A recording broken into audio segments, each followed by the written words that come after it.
I've got these gorgeous fresh Brussels from M&S Select farmers, Martin and William.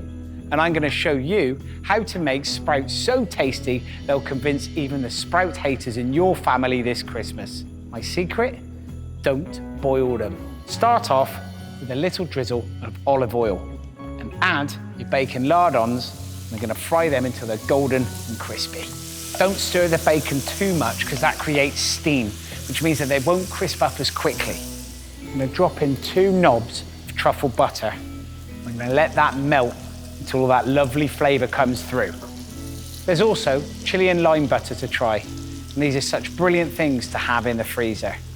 Once that's melted and the lovely flavour and the smells are beginning to come from that pan, we're going to tip in your beautiful Brussels sprouts, give them a swirl to coat them in all of that flavoured butter, and then to that I'm going to add a sprig of rosemary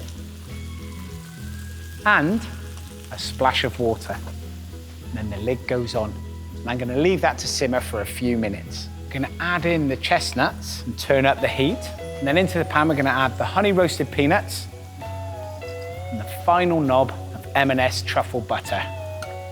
And cook it for around about another minute. Give it a little season. And then they're ready to serve. Come on, who wouldn't want to dive into those? You can find more festive tips from me in my booklet in your local M&S. And don't forget to tag @Marks & Spencer if you try this recipe.